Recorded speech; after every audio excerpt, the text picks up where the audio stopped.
नमस्कार दोस्तों, कैसे हैं आप सब। आशा करता हूँ बहुत अच्छे हैं।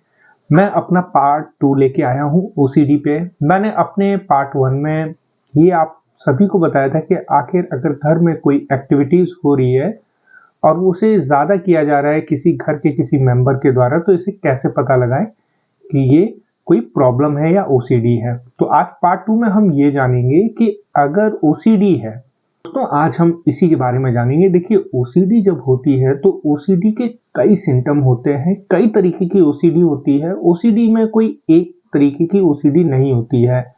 इसमें बात कर लेते हैं कि पहले जो ओसीडी होती है उसमें सबसे ज़्यादा साफ सफाई वाली प्रॉब्लम आती है। तो साफ सफाई में क्या होता है कि इसमें भी आदमी कई तरीके की हैबिट को करने लगता है, जिसमें हाथ धुलना, बार बार हाथ धुलने के बाद बार बार उसका नहाना, बार बार किसी चीज की सफाई करना, या घर के कोई कपड़े हैं या घर का कोई ऐसा सामान है जो रखा हुआ है वो किसी के द्वारा छुआ गया है तो उसकी सफाई करना। तो ये आता है साफ सफाई में। वो खुद भी अपने आप को इतना क्लीन रखता है कि जिससे कोई प्रॉब्लम ना हो। तो ये है एक ओसीडी जिसमें साफ सफाई वाली बात आती है। एक ऐसी होती है जिसमें आदमी को वहम आते हैं, बड़े बड़े अलग वहम आते हैं कि कहीं इस चीज से कोई प्रॉब्लम ना हो जाए। वो ये सोचने लगता है कि कहीं ये चीज अगर रखी हुई है तो कहीं इस चीज से कोई दिक्कत ना हो जाए। तो काफी चीजें सोचता है, अंदर ही अंदर बार बार उस चीज को लेके सोचता रहता है।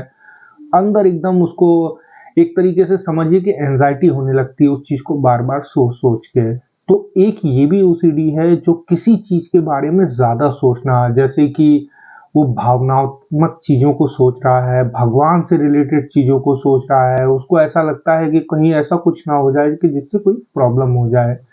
और एक और होती है जिसमें रख रखाव वाली चीजें, जिसे एकदम परफेक्ट, जिसे बोलते हैं कि परफेक्ट, वो चीज बिगड़नी नहीं चाहिए। अगर किताब है या कॉपी है या कोई चीज है, सलीके से ही रखी रहनी चाहिए। अगर उसके सामने से वो चीज थोड़ी सी भी बिगड़ जाएगी तो वो उसे तुरंत उसको सही करेगा।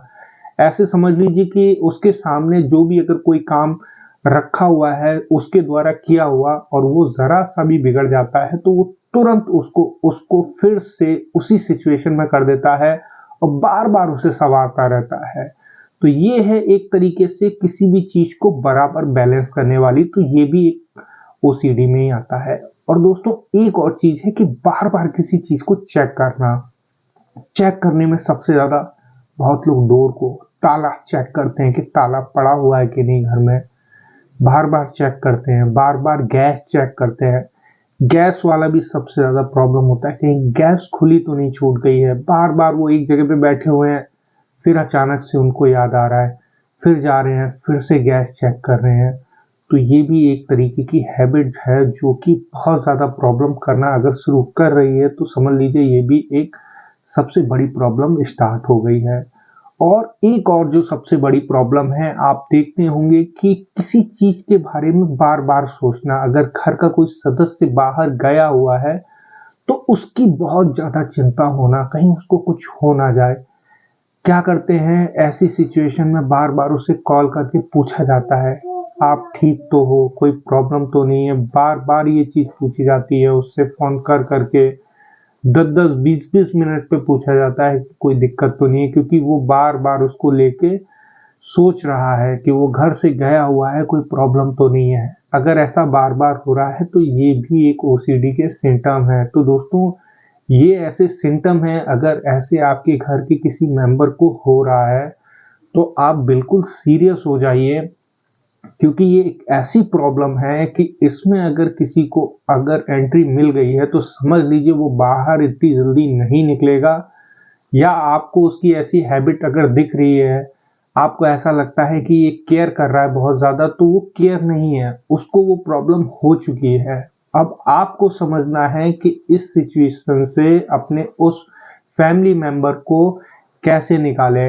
वो फिर आपकी बहन भी हो सकती है, आपकी वाइफ भी हो सकती है, आपकी माँ भी हो सकती है, भाई भी हो सकता है, घर के किसी भी सदस्य को हो सकती है। तो ये सबसे ज्यादा प्रॉब्लम करती है। आपको मैं एक बात जरूर बताना चाहूंगा कि इससे बहुत लोगों के घर बर्बाद हो गए हैं। अगर किसी की माँ की है तो उसके बच्चे ये सोचते हैं कि हमारी माँ जल्दी से ठीक हो जाए, या किसी की वाइफ को है तो उसके फैमिली में चाहे उसके पति हो चाहे बच्चे हो वो भी चाहते हैं कि ये जल्दी से जल्दी सही हो जाए। अब सिचुएशन है कि सही कैसे हो जाए, तो दोस्तों मैंने इसीलिए हमेशा आपको बताया अपनी हर वीडियो में कि मैं पार्ट 1, पार्ट 2, पार्ट 3 करके अपनी ओसीडी को पूरी तरीके से आपके सामने रख के कवर करूंगा कि आपको इससे कैसे निजात पानी है। बिल्कुल आप वीडियो ज़रूर हर रोज़ पूरी देखिएगा, तो आपको धीमे-धीमे मैं बताता जाऊँगा कि कैसे इस चीज़ से आपको निजात पानी है। और मैं हमेशा कहता हूँ कि देखिए, अगर डॉक्टर की आपको राय लेनी है, आपके घर में कोई ऐसा पेशेंट है तो बिल्कुल लीजिए, अच्छी बात है, दवा करवाइए, सब कुछ ट्रीटमेंट कराइए। मगर मैं यहाँ पे अपना पर्सनल एक्सपीरियंस आप लोगों को शेयर कर रहा हूँ। इससे भी आपको कहीं न कहीं मदद मिलेगी, क्योंकि कहीं न कहीं ये चीज़ मैंने काफ़ी करीब से देख रखा है। तो मेरी वीडियो देख के भी आपको इस चीज़ से हो सकता है बाहर निकलने का निजात मिल जाए, क्योंकि जो पेशेंट होता है और जो पेशेंट के साथ घर में रहने वाले होते हैं, वो ये सोच-सोच के परेशान हो जाते हैं। जब वो ऐसी प्रॉब्लम क्रिएट होती है तो घर वाले यही सोचते हैं कि भाई ये या तो जान के कर रहा है, या आने वाले सामने वाले को बहुत गुस्सा आने लगती है कि ये हमारी बात नहीं मान रहा है। तो मैं आपको बता दूं, वो गुस्सा नहीं है, वो कहीं ना कहीं थोड़ी थोड़ी सिचुएशन जो है आपको समझनी ही पड़ेगी।